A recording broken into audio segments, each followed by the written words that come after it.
what can you tell me about yourselves? And yeah, introduce Siemens, tell everyone what you do, what your expertise are, and yeah, we'll go from there. Vicky, do you want to go first? Yeah, I'll go first. I've been here for 12 years.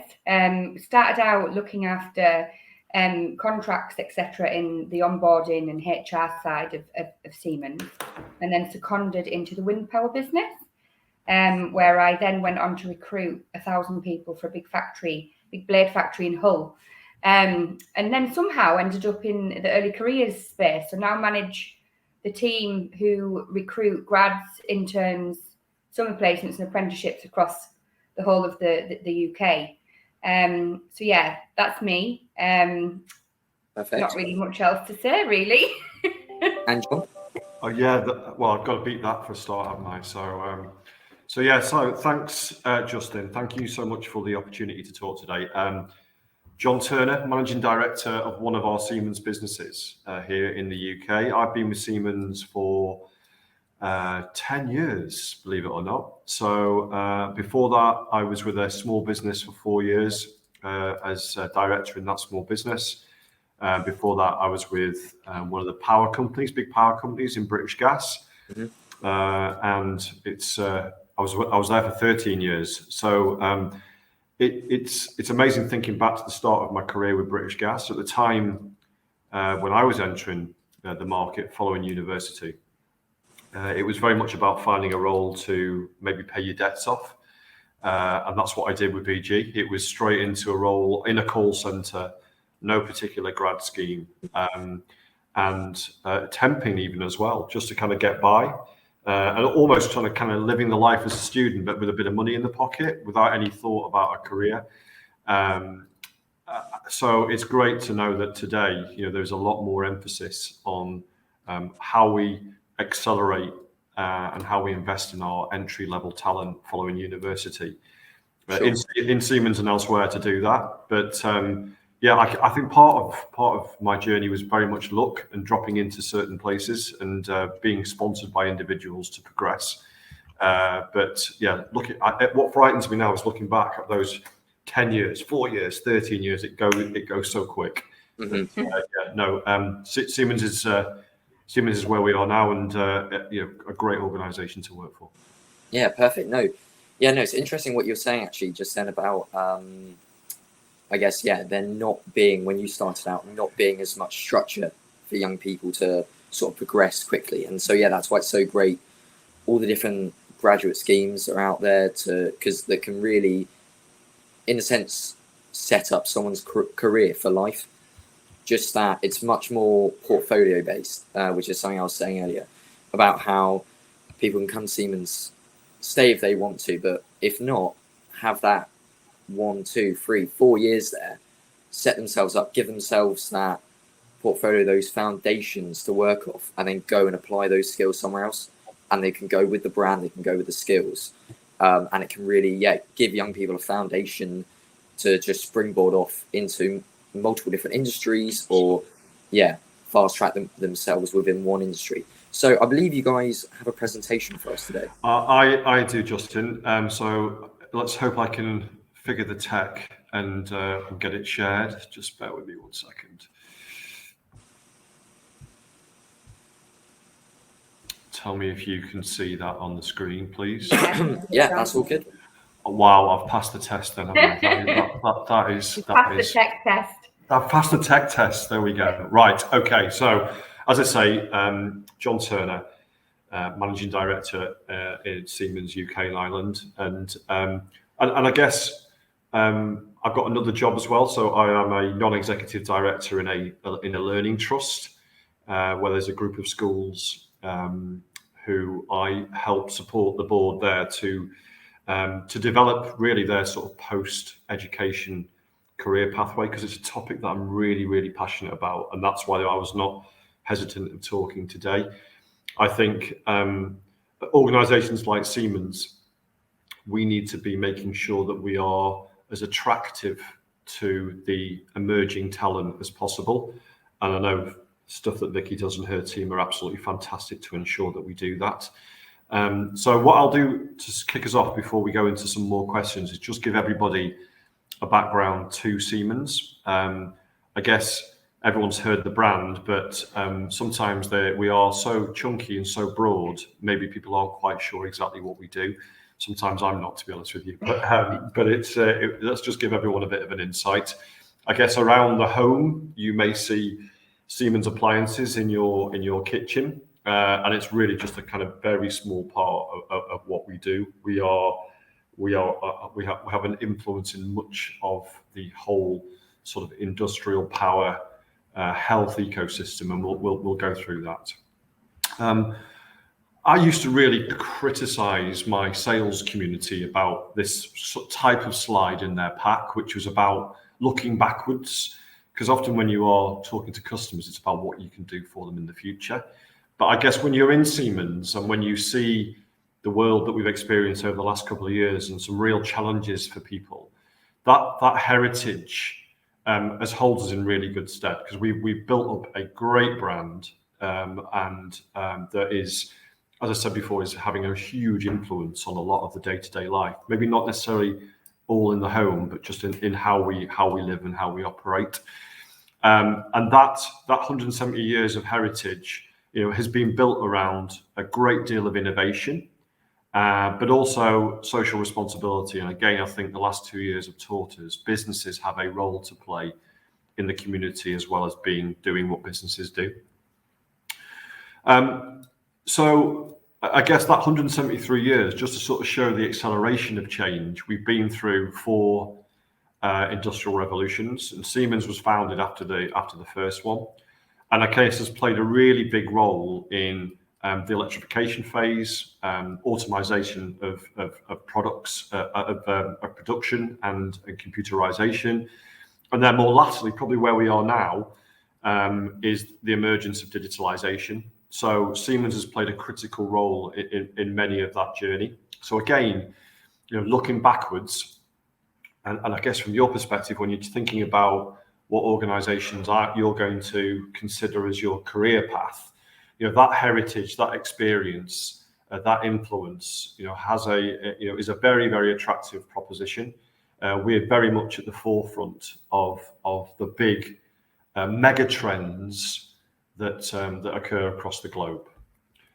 And there's a lovely quote here from our current CEO and president, Dr. Roland Bush, is that after the Internet of the People, the next decade will all be about connecting machines and industry. So, like it or not, we are part of the Internet of the People, and I have teenage children, and therefore I can see the influence of tech and the mobile phone on them. And we are connected now as people across the globe, much more than we were ever before. And great stuff like smart devices and social media platforms is enabling us to do that. So, like it or not, data is allowing us to be connected.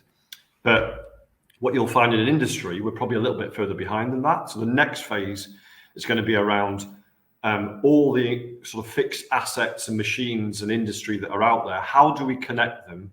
How do we influence those machines? How do we read those machines? To prolong the life of them, but to understand, for example, when there is predictive maintenance. So when can we work out when things may be going wrong with those machines ahead of them doing so? So I think we're only just starting to scratch the surface of that, and that may become the 5th industrial revolution, where we have connected machines across the globe. So you can be sat in your office in Manchester, and you can see your machines across the globe and how they're operating. What a fantastic opportunity that is! And again, Siemens is at the heart of those decisions and impact. So sometimes we think about Siemens, or when you're inside it, it can feel pretty big. And again, that's a good decision for you guys when you are choosing your organizations that you're going to consider. We are a corporate, we are a large corporate, we're a global corporate. And that comes with multiple benefits, but it can come with its challenges as well. But what is fantastic when you look at Siemens as a whole, we're across, very diverse and across many sort of vertical markets. So we have a core business which is really around industry, infrastructure, buildings, and mobility, which obviously can be anything from cars to trains. And then we have sort of sister businesses on the outside, which will include Siemens Healthineers, that has a very much a focus on providing equipment to the health services, and Siemens Energy, which historically has been about gas power and now is more about hydrogen. So you can see there, when you say the name Siemens, there are multiple places where you can pitch up and you can start to develop your pathway. For someone like Victoria and I, we are very much in that core business in the middle, which is Siemens.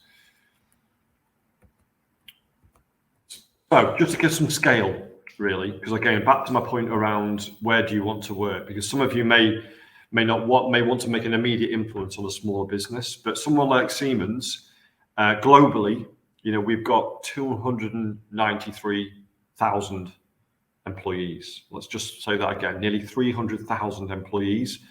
That's a good sized small town in the UK, and across the globe, that's the amount of employees that we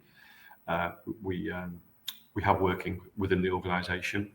And then in terms of output from the business, again, in revenue terms per annum, globally, Siemens can produce just over 55 billion euros of revenue. Again, scale, potentially the output of a small country. So, again, if that's you need to consider these sort of considerations when you're joining an organization.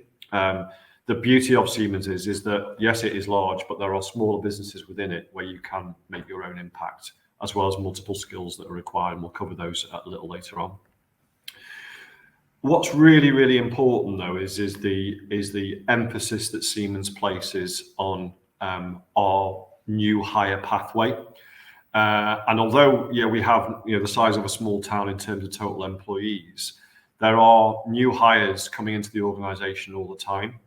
And the key figure for me there is that we have nearly 7,000 apprentices and students in work-study programmes, and that can be pure apprenticeships, where there is vocational learning as well. There can be internships from university, or there can be graduate schemes as well. So we invest really heavily in making Siemens the choice for the top talent in the graduate pool. So, again, really, really important that we've got a chance to talk to you today. Again, when you are considering the organisations that work for you, or will work for you, and you want to work for them, I guess it's, what is that type of organisation? Is this for you? And to be clear, Siemens has 4 strategic priorities. So if I was you, I'd be asking yourself, what impact can you have on these priorities? So if we start on the left-hand side, customer impact. So customer is at the heart of everything we do. Now, unfortunately, that's business. So if you don't have your customers, you have very, very little business. If you don't have people, you have very, very little business. So if you can get those equations right between making an impact for customers, you providing those change mechanisms for what your customers need in the market they operate in, that's where Siemens is, customer at the heart, and that includes technology to support them. So for yourselves, are you a customer-facing individual? Do you want to make an impact for our customers? We empower our people to do that. So again, this is around the fact that the individuals in our organisation, we want to give them the tools, the practices that we operate to empower them as effectively as possible. So can you be a self-motivated deliverer of solutions for customers? And we will empower you to do that. So do not expect an organisation where someone is sat on your back giving you direction. We are looking for innovators and challengers to support our journey. Then there's growth mindset. So a fixed mindset is where you have one set of views and you follow a certain pathway. Can you challenge us? Do you have that growth mindset that thinks, I want to be different, I want to make that change? And again, if you do, Siemens is the organisation that you should consider.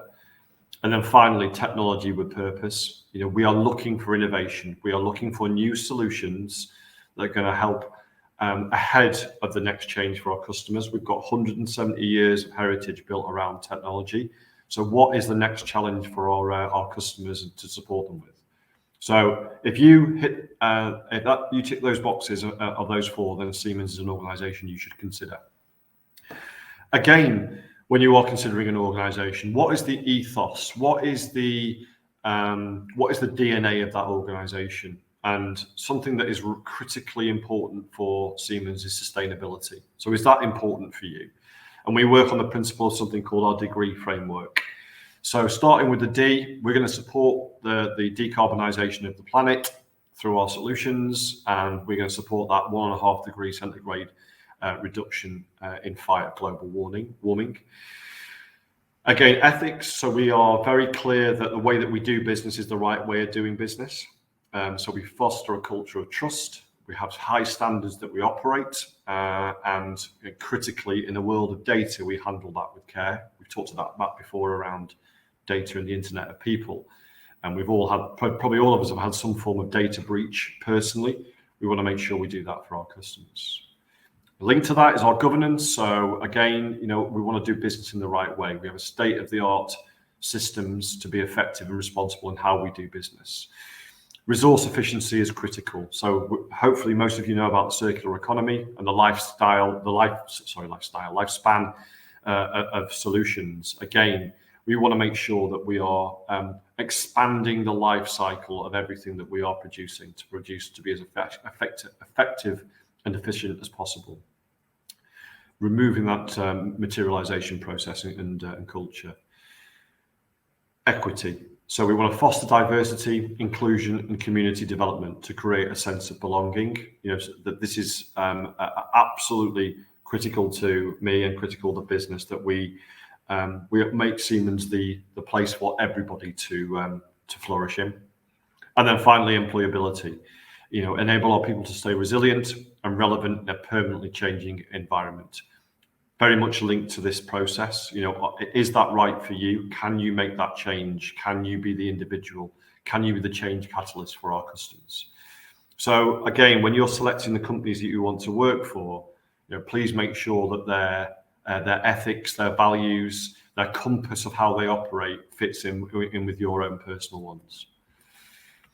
And then just finally now, just to kind of close us out on this section, if I take myself back sort of 10 years when I joined Siemens, and you'd go to the pub and someone would ask where you work, you said Siemens, and they said, oh, right, Siemens, the mobile phone people. And yeah, 10 years ago, 15 years ago, that's what Siemens did. We were known for mobile phone. But there's 4 stories here. I just want to sort of leave you as this part of the session in terms of what Siemens do. So we commute in cars to design with Siemens software, built in factories running on Siemens automation, and charged by a Siemens smart grid. So there's a real end-to-end there of how we are mobile. We work in smart buildings that promote our health and safety, that use energy with maximum efficiency, and connect the physical and the digital workplace. Again, Siemens having an impact on the way and how you work. We book our train tickets with Siemens software to travel on trains made by Siemens, operated with Siemens infrastructure technology. Again, Siemens helping you to travel in an effective and sustainable manner. And finally, we rely on life-saving drugs and treatments, as well as accurate medical diagnosis, all of which are made possible by Siemens solution. Again, I don't think there's anything more important, and we've realized this again over the last 2 years around our health. And again, Siemens are making an impact to the health of the globe. So that's Siemens. So I will stop sharing now, and I think we're going to go to some questions, I hope. I hope that was useful. Anyway. Yeah, perfect. Yeah, thank you for that, John. Yeah, no, it's really interesting, especially knowing, like for me personally, I didn't realize for a start how big Siemens was. Nearly 300,000 employees. That is huge. It's massive, isn't it? It's a frightening number. As I say, when you assimilate it to a town size of the UK, it has many benefits, but obviously it comes with challenges as well. But please, just don't be overawed by that scale. There are, we don't operate as one big £300,000 business. There are multiple businesses within Siemens. My particular business, for example, I have 200 employees. So that's far more manageable, and you can have far more of an impact in your own individual business area. Yeah, no, I think that's really crucial, because I think for a lot of people, especially myself, and I think other people my age, like it's we come out of university with, you know, this big sort of bundle of enthusiasm, energy, wanting to learn, but then also in order to learn, you do need that degree of responsibility, that feeling that you can push the boundaries, you can make an impact. And I think, yeah, for some of these huge companies like Siemens and other ones we've gotten today, like EY and BT, it can almost feel like that's not really possible there. So it was really interesting to hear that about the smaller companies within Siemens that, you know, that you can go into, and there is that opportunity there to carve your own path. Absolutely. Yeah. So yeah, we'll jump into some questions now, if that's okay. Of course it is. So these are split up between sort of company-based questions, industry-based questions, and then also at the end, it'd be great to ask you some personal questions about your own career, and see if we can get any advice that you know, people may find relevant to their own situations, or just help provide that bit of personal perspective that can allow people to think about their career path a bit differently, or think about a different way that they may want to enter an industry, or the way they think about an industry entirely. So to start with the company questions, what are the top reasons people join you over your competitors, and what are those reasons that they state?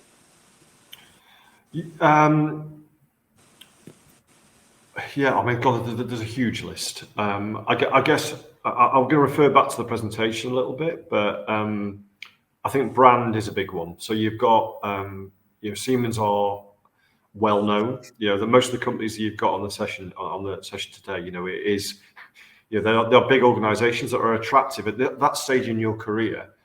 You know, and this is not about CV building, because we want you to stay with Siemens for a long time if you are the right person. But of course, the brand is attractive, and the benefits that come with that. I think what we can offer in Siemens, maybe against some of the smaller organisations, is that variety. And particularly on the grad scheme, for example, you know, it's a very carefully carved plan where you move around at the right time to build your knowledge and build your experience. Yeah. So that variety and opportunity to carve your niche is really, really important. And I think that I kind of just kind of keep it into three. One thing that is really important to Siemens is that flexibility of working. So we work very much on what is produced, not when and how and where it's produced. So, for example, my working week this week, Monday, I work from home. Tuesday, I was in Newcastle. Wednesday, I was in London. Thursday, I was back in Newcastle. Today, I'm in Manchester. So, which sounds tiring and exhausting, but it's. I'm not sat in one location. I am traveling based on where I can be most productive and where I can do I can be most advantageous and productive during that time. And we are very much the same with our employees. If you need to work as a group of 4, come in and work as a group of 4. If you need to work at home for the week, doesn't matter, work from home for a week. If you need to work from 12 till 8 because you've got something on in the morning, fine. If that's what makes you productive, that's what's important. So I think, you know, given where we are and what we've learned over the last 2 years, and I don't want to use the pandemic as our compass, but we can't help but avoid it. It's helped us realise that the day of the 9 to 5 in a location is dead. It's dead as an instruction. If that's someone's preferred choice of being most productive, by all means work that way. But it's not prescriptive for everybody. And I think that's a real benefit of working with Siemens. Yeah, no, that's great, because especially something for me that I've been looking at, I've definitely been sort of keeping tabs in the news at the moment on things like, the Financial Times and LinkedIn about which companies, I believe, it was probably 3 or 4 months ago now that they all started rolling out and coming out and saying, look, this is going to be our working week, or we're going to be completely flexible, or we're only expecting you to come in 3 days, 2 days. Because, I do think that is starting to become a lot more important, and that companies have realised that you can trust people to do their work at home or within their own time. You can give them that freedom to be most productive. And if you give them that, then they will give more back to you. Yeah, and it does take good relationships with your peers around you. So, you know, I know there are organizations out there that you'll get an annual review where you'll sit down and you'll review how you've been. You need a relationship with your people around you where you are in constant conversation of how you're progressing. And that is exactly what Siemens is a huge advocate of, to support everyone's best outcome. Perfect. Okay, so following that, what would be your top 3 pieces of advice for graduates or students or anyone that would like to work for Siemens? Yeah, I think again, three is difficult, but I will. You've got to.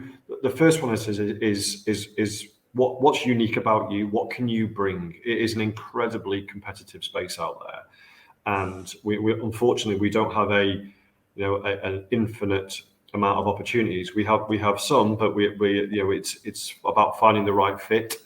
So what's unique to you? What are you going to bring? And maybe that's back into that growth mindset piece as part of our values.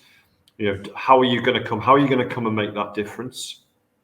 And then again, linked to that is, what about that customer impact that you're going to make? Think about what you will bring that enables us to have to be able to differentiate ourselves to our customer.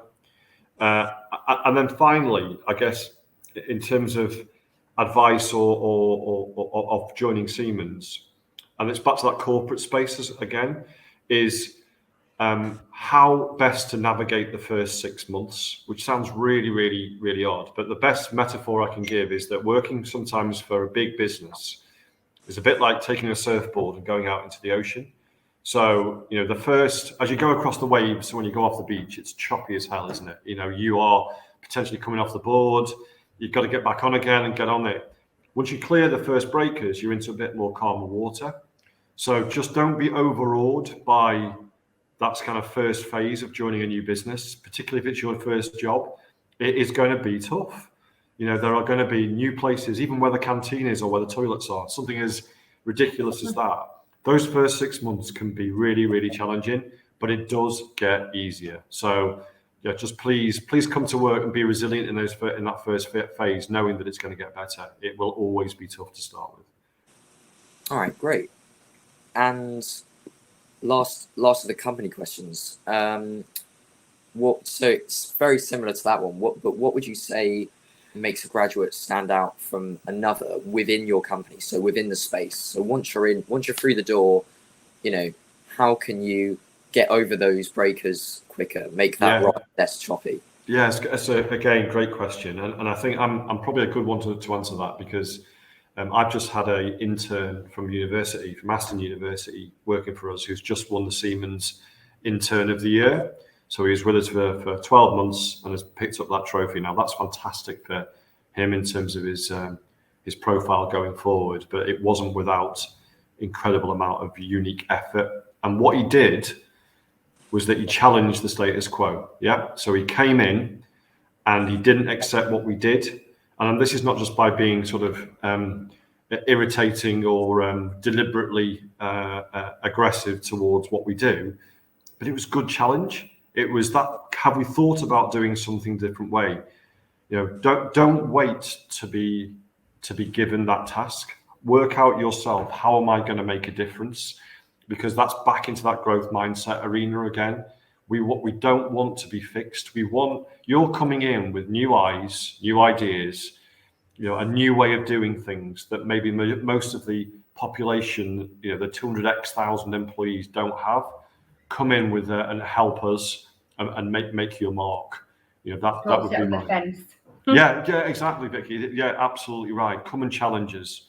Come and find your trophy to lift, just like my intern did. Yeah. Yeah, great. And so moving on to the industry ones now, what would you say are 3 main benefits of a career in your industry? So I guess it's a tough question to ask for Siemens, because we don't have an industry as such. There are many industries, as I hope I've explained in my opening presentation. So I'll look at it as the multiple industries or where Siemens operate, but I guess the benefits are the scale, the size. Yeah. So we're across many places and we're in many industries, so we're big. And when you're in big, there are lots of companies in those markets, lots of international opportunities in those markets. There are many opportunities, and there will always, exactly. Yeah. There's that transient ability, and there's a lot of change. Yeah. So I guess the other thing as well is when you're in this industry is, you won't be able to do it without a good amount of investment in your ongoing vocational education and training. So you'll be able to take that with you going forward. Yes, it will give you benefit of where you are today, but we'll invest in you. Yeah, we don't expect you to come as a finished article. So we're going to help you to be better than where you are today. But I guess finally, if you've done all that, you've learned, you've come in, you've learned how to develop yourself, you've been developed, you're very transferable in your skills then across the globe. Yeah, so you become very much a marketable individual across the industry. So I'd say that's the industries that we operate in. That's probably where I would say are the three benefits. Okay, and what would you say across, I would guess, working with Siemens across all those industries? Would you say, if there is one, what would you say is the biggest sort of misconception about working within this space? Yeah, I'll tackle that in two. Sorry, what was that? Mobile phone. How many times do you get? I know that, and that's it. It is, but I guess the biggest one for me is twofold, both in terms of Siemens technology and maybe even engineering, because engineering is at the heart of what we do. And so there are two things there. One is that it can have the misconception that it is a very male-dominated arena. Yeah. My last two apprentices that joined me this year, both girls. So that is great that we're starting to break that mold. But it can almost feel like that's not a place for me if I'm a female entering the space. You couldn't be further from the truth. And I guess from a talent acquisition perspective, Vicky, we've got to try and make Siemens. When we want the talent, we don't need to go to half of the well of the water. We need to go for everyone. Yeah. So that's why we talk about equity and attractability of this place as a way of work. So yes, if you came in today, it would probably be highly proportioned towards males. But we have to be changing massively. Exactly that. Yeah, exactly and I think in the last 3 to 4 years, the number of female engineers in the early careers space has more than doubled.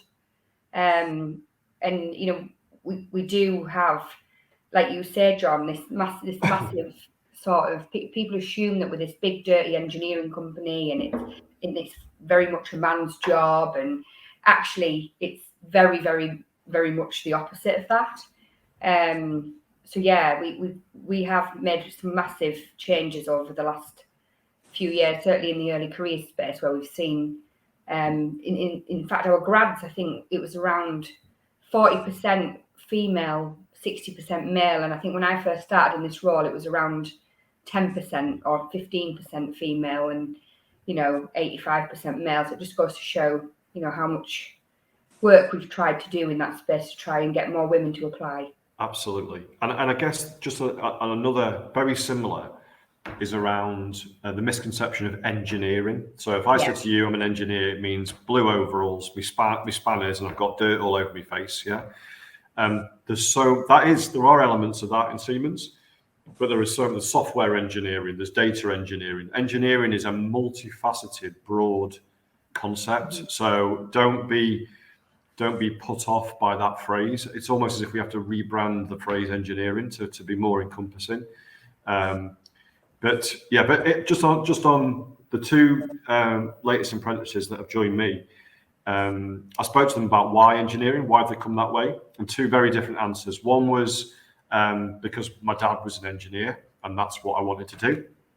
And the other one, she kind of chuckled and giggled at me and then said, it's because I used to love putting IKEA furniture together with my dad. I used to love following instructions and working out how to do it more effectively, and maybe even scrunching up their instructions and doing it ourselves. So if you're a problem solver, if you like to find an answer through different ways, then potentially a pathway into engineering, it is for you, irrelevant of your gender or background. I think one other thing to add as well, which I notice a lot every year when we recruit for grads and interns is that I think a lot of people out there assume we recruit huge amounts of mechanical engineers, and actually we recruit very, very little. The majority are probably more electrical, electronic, software, artificial intelligence, computer science, but we seem to get thousands, and I'm talking thousands of mechanical engineering applicants, and actually, yeah, we do recruit a handful, but nowhere near the numbers that we did in the past. And I still think that's quite a difficult difficult message to get across sometimes, because it's just always been an assumption that we do take on a lot of mechanical engineers. Yeah. John, I don't know whether you would agree with that. I do, and listen, we still need mechanical engineers. Oh, we do. That's not, and that's the challenge that us as a business not as face. Many.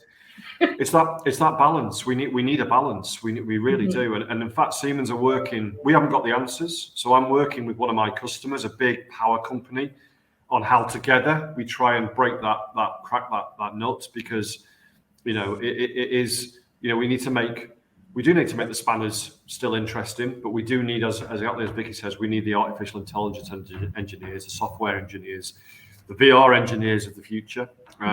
So it's a great challenge to have, and maybe you're out there looking to give us the answers for the future. Okay, brilliant. And just moving into the personal questions now, Victoria, you might be more better placed to answer this one, but how do you think the career market has changed for early professionals over the last 3 years, 4 years, and then also obviously over COVID now? Like, how do you think it's changed in terms of how has it changed as graduates should be setting themselves up to apply for things? How should they be presenting themselves, the different industries that they could potentially go into, etc.? Yeah. I think one of the big changes that I've certainly witnessed over the last few years is how, we had a lot of hiring managers who perhaps were looking for people to come in the early career space, having had all of this technical expertise, when in reality, it's a learning journey, isn't it? They come in to learn. And actually, what we look for, certainly in talent acquisition, is more the behaviours, the values, the work ethic, and the ability to apply oneself to a task, rather than actually coming in having got, distinctions in this and first in that. We actually want people who have that appetite to learn and apply themselves once they join. And I think that's probably, I probably can speak for most organisations now, where we're looking for behaviour over actual technical expertise at this stage in the early careers space. So I think that's one thing that I've noticed massively. The other thing is, I think with COVID, as John said earlier, we've learned as an organisation, actually our workforce are very productive, whether they're sat in an office or sat at home. And the amount of time people were spending, sometimes an hour on the road to work and an hour back, what we're finding is we're actually getting more out of people by allowing them that flexibility.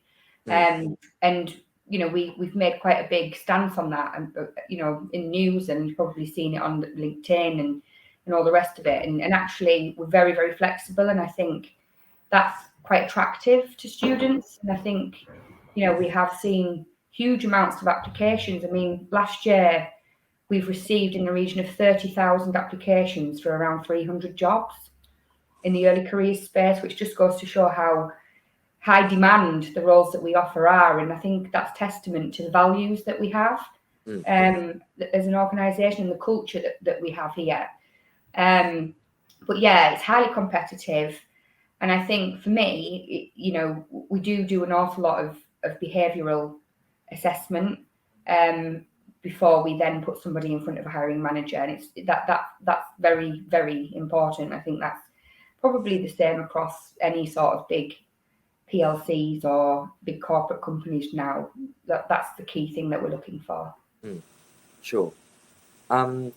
So just to round off this section, because I'm just a bit conscious of time, and we've got a few questions from the audience that Neil would like to put to you guys. So to finish off, what would you say is the most important lesson your career has taught you?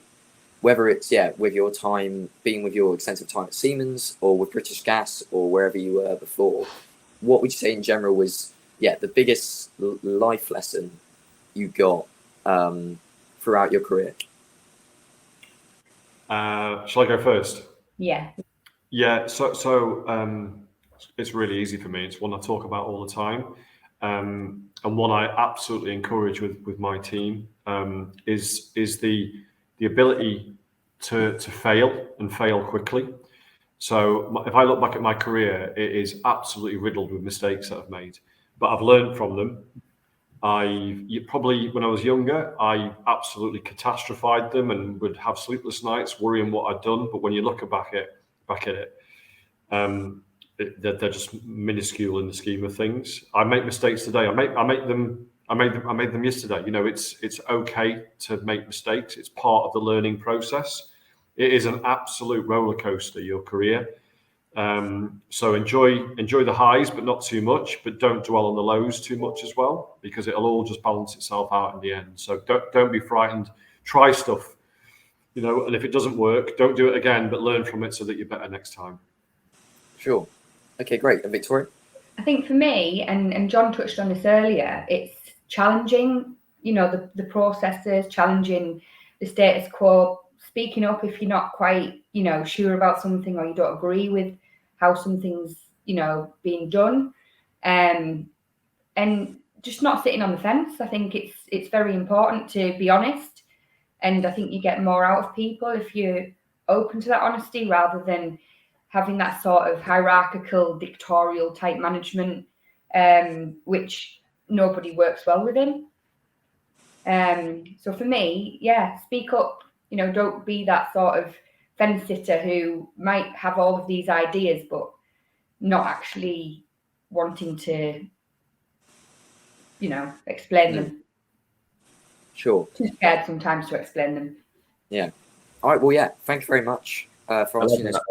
I think you know what you said, John, as well was really, really powerful. It's that when I was younger, if I made a mistake, I'd dwell on it for weeks. You know, it'd keep me up at night. And you know, the further into my career I got, I made a mistake. Right, what did I do wrong? How can I make sure I don't do that next time? Let's move on the next day. And I think that's one of the things that's really, really important to learn as early on as you can. So amazing. Thank you so much so far. We've had a ton of questions from the audience come through. So I just want to make sure we can get to as many as possible. So I've got, firstly, if I pronounce anyone's name wrong, I'm really apologize in advance. Okay. So we've got one here from Jade Hagger. I'm just going to click start answering. Given your experience, would you recommend trying to secure a graduate scheme as a first option coming out of university or an entry-level graduate job? I've just finished a placement and I want to understand the best path from here as a business degree student. Do you want me to answer that, John? Yeah, please, Vic. Yeah, thank you. Personally, I think you get an awful lot out of a graduate program. You know, we do, not only do you actually learn on the job, but you do actually go through what we call a graduate development program, and it's the same for our 12-month interns. So they go through modules where they, you know, learn about learn all the softer skills, shall we say. So, you know, communication skills, presentation skills, finance and commercials, all of that sort of stuff that sort of underpins their learning. And I think that gives everyone a good grounding and a good basis for then moving into that professional higher space. So for me, if you're fresh out of uni, then I think it's always worthwhile to do a graduate program first. Yeah, I completely. I think if I look back at my time coming out of uni, there is so much career left at the age of 21, 22, or whatever that age is you come out, which is the typical age if you're going in at 18. If you haven't, to try not to narrow yourself as much as possible. Get as much experience as you possibly can, because who knows? You may think you're an engineer, but you're actually the best marketeer that we've got potentially there. Just keep it as broad as possible until you have to. The other thing is the grad programs as well. A lot of them you do work around different departments, so you get to see, you know, different functions that you've probably never considered before. Whereas if you're going to a professional higher role, you're kind of going in to do that one job as such. Not that you will just do that one job, but you know what I mean. So yeah, you do get a little bit more exposure to different things, I think, on the grad program or the intern development program. Yeah. So I hope that's answered your question, Jade. I think so. It's about that broad experience, isn't it? Being being exposed to all those different areas that not again like you said. You could go in thinking I really want to do this sort of role, but come out of that grad program. And you know what? And Actually, that happens a lot. We've seen that happen a lot. Yeah. And then people have wasted that time when they could have been doing a grad program and learning an awful lot more.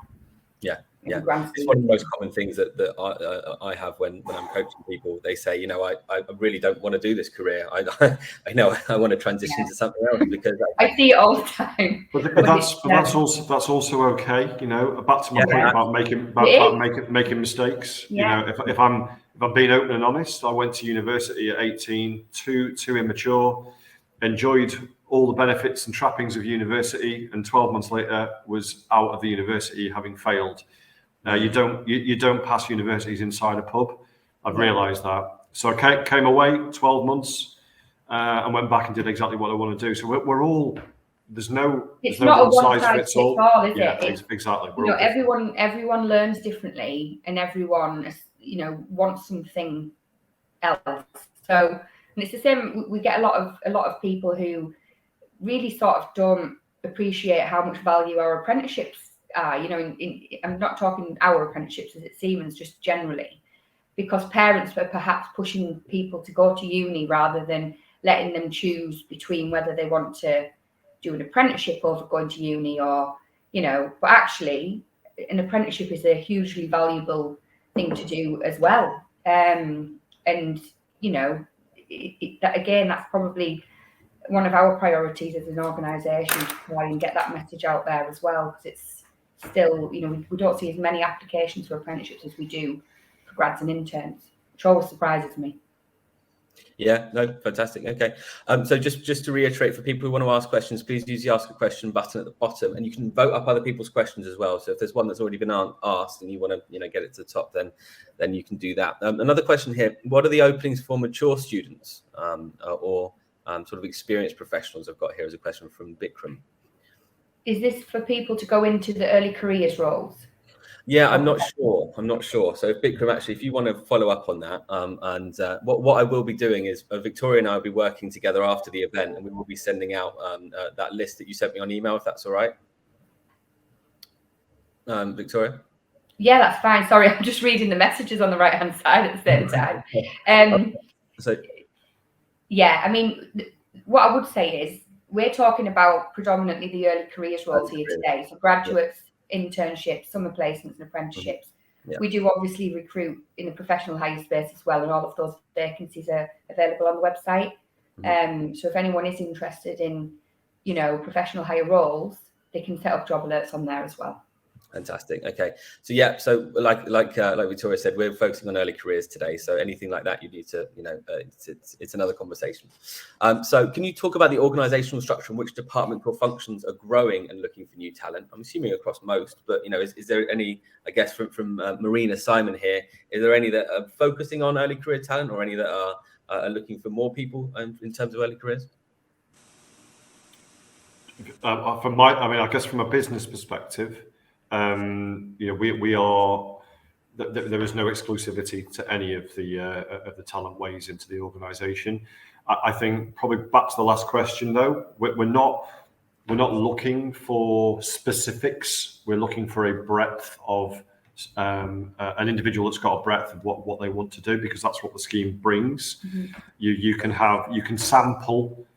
Lots of little bits, and there may be 6 months that you're in somewhere that you really don't like it, but that's okay, because you're in a safe space where you can learn, you can make that mistake, so that you can move on to something else. But Vicky, it's probably best to give you the numbers or where we are looking. And I know there's a breadth of opportunities that she's already posted in the chat. These are, Siemens is really serious about our entry level talent attraction. So for me, there is no exclusivity. So that's Vicky's probably better one to answer. But from a business point of view, no, please, everywhere we have multiple opportunities. That's right, we do. And I have sent Neil an extensive list of links to the bucket roles that we've raised. We haven't got all of our live roles yet, but we have what we call fast track, where people can apply, and then we'll match them to the roles as and when they come in, based on what it is that student's studying or interested in, and you know, what have you. Just to reply to Bikram, you've said no early careers.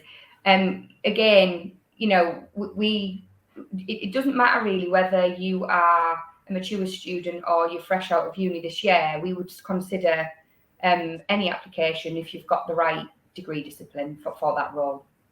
Fantastic. No, brilliant. Okay. Fantastic. Thank you for that. And yes, so let's go on to the next question. So let's see. My question is, how can a fresh graduate who's willing to take on a junior position get your attention? What are the top 3 skills you look for in a fresh grad? And what is the best way a fresh grad can reach out to you and network with you?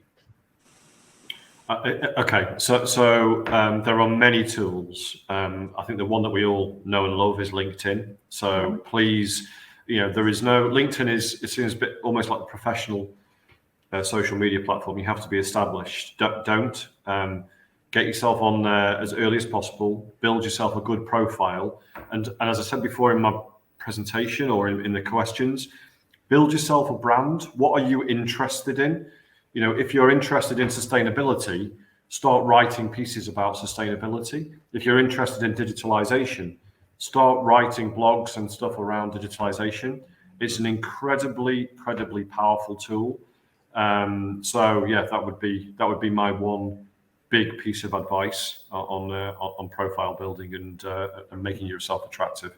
And that is where most big companies actually search for their talent, believe it or not. LinkedIn. Yeah, I'm actually doing a session at 5 p.m. for anyone who's still here at 5 p.m. about how you can help, how you can set up your LinkedIn page, and if you already have, how to optimize that for helping you find positions. But that, again, that's at 5 p.m. later today. So fantastic. Yeah, great answers. With respect to inclusivity, do you use equity to refer to equality of opportunity or equality of outcome? Always. Yeah. We're very diverse here at Siemens and very inclusive. So yeah, massively. Okay, fantastic. Okay, so next question then. Can I please get to know about any graduate schemes available for mechanical design? So I think with some of these questions, we're going to be sending out some of the details later. So hopefully that's answered that question. I think we're not going to go down really specific granular roles on this because there's so many people on here, but I will be sending out some more details afterwards about these different opportunities to everyone. So hopefully that's answered your question. We'll take a couple more questions. So your graduate scheme says you're looking for master's level or PhD level graduates. Is this a strict requirement, or do you consider graduates with only a bachelor's degree? We're not looking for just people with masters or PhD, so I'm not sure where that's come from, but we look for graduates fresh out of uni, having done a bachelor's. We also consider master's students, and we will consider PhD students as well. Can I just chip in there, because I think it's really important, is your degree, PhD, masters is almost your ticket to the stage. Yeah. So well done. Great. It shows that you've managed yourself educationally. You're a bright individual. You're good in your topic. Great. As a recruiter, I am really only interested in your behavior, your attitude, and what you will bring in the future to my organization. Why are you different? And I'm not looking for John Turner version 2.0 either. I want someone who will come in who will challenge me. I want challenging. You know, if there was loads of me in my business, it would be a nightmare, I can tell you, an absolute nightmare. So back to that brand building, give it some thought. If you've got a chance to talk face to face to a recruiter, you have done really well, because believe me, this is really competitive. Massively. So when you are on the stage, what are you going to bring? And this is potentially your one and only opportunity to absolutely blow the socks off your recruiter and go, we have to take that person. So please, I know it's a cliche, but fail to prepare, prepare to fail, etc. Yeah, but you cannot prepare hard enough for these sessions. But why you? Just ask yourself, why you? Someone once told me there was a statistic where it takes a recruiter about 4 seconds to review one CV. So if you get that bit wrong, then you've probably got no chance. Yeah. I just to add to that as well, because I was a recruiter for 10 years, and it's not that you don't have the. It's mainly that you just don't have the time. You know, if you've got to go through 1,000 CVs that day, it's not anything personal. You've just got to make sure that you're saying standing out. All of the key things stand out, and it's interesting, and it looks like, oh, this person looks like they're going to be brilliant. You know. And it's not just 4 seconds. It's the first 4 seconds are, do I move on or not? And then you might spend 2 minutes on that CV. Exactly. It's that first initial look. It's well, they're not relevant, or they are relevant. I'm going to spend a bit more time on this. And tailor your CV as well to that role, because the amount of times I've opened an application and it said, I really want to work for Rolls-Royce. No. But, you know, and you sat there thinking, well, why have you applied for a job at Siemens? Yeah, it's important that, you know, the eye for detail is very, very important. And it actually is, it can really put somebody off when they're reviewing somebody's application. Of course. So we have another question here. How can I apply for jobs from India? But I guess that just applies internationally. So we've got a separate team in India that recruit for the roles in India. Fantastic. Neil, if it's all right, I'd like to ask another question. Just more internally based. So we mentioned earlier about building personal brand, networking, talking to other people within your industry or the industry you might want to go into, and how important that is. For someone who loves networking, I've found it really useful throughout my early career. How easy would you say it is at Siemens? Because I know, I won't name the company, but I was talking to someone from a company a couple of weeks ago who even said you can't even email someone from director level. You can't even, you can't even get in that inbox. Whereas well, put it this way, I emailed our CEO the other day. So is it quite flat in terms of being able to communicate and book 15 minutes in with someone here just to, let's say they're working on a project and you're on something else and you eventually want to move over. Like, how easy is that? Massive. And we've got loads of tools. So we have an internal Yammer tool where if Mr. Bush, who I put a quote on, I mean, he is the top of Siemens globally. He will respond directly to people's comments on his posts. For me as my local business, my DMs are always open to you. Sorry to sound like I'm down with the kids, but I am. There is no exclusivity to a good idea, and that is absolutely the heart of growth mindset. But back to what Vicky says, to quote my grandma from years ago, "Quiet kids get knout." That's a very northern thing. Shy bairns getting out. So don't. If you've got a great idea, you are doing yourself a disservice and the company a disservice by keeping it to yourself. Yeah. So of course there's hierarchies in terms of managers, etc. But in terms of communication, there isn't. It is never frowned upon. So and look, please, If that is the case, if that is an attitude, back to my kind of looking at your moral compass of your business, these are the kind of questions you need to ask in an interview, because if that doesn't fit that culture, you don't want to be there. Not 100% right, Vic. 100% right. And I think the important thing here is, because we've got to go now, because we've got Ernst Young coming on in a little bit. But to the very points that we're talking about here, there's a few questions we haven't got to. So on this outreach piece, on this having the confidence to actually go and ask those questions, feel free to go and do that to not just the guys on here today, but to anyone that you need to get those answers from. You're not always going to get an answer. People are typically very, very busy, but you're certainly not going to get one unless you ask, right? And what I find with the people that I'm helping and coaching is, the more you ask for advice rather than a job, the more likely you are to get an answer, right? So if it's a specific thing about your career, John, I'd really like to know about, I'm thinking about going into this engineering part or this, or down this route. Which one do you think is best based on my experience? that's a question that's going to get much more response rate than asking for a job, or or even I've got this idea. What do you think? Just that sort of stuff. And no idea is a bad idea, is it? Not at all. So a couple of things, just because I'm not conscious of time. Follow me on LinkedIn, and by all means, have a look at my profile. It's I've worked hard on that, and I have had some help to do it, but it's a massively important tool. So follow me on LinkedIn, and we can exchange offline if needs be. And then finally from me, Neil, can I have one of those T-shirts, please, in extra large? Yeah, I mean, there's also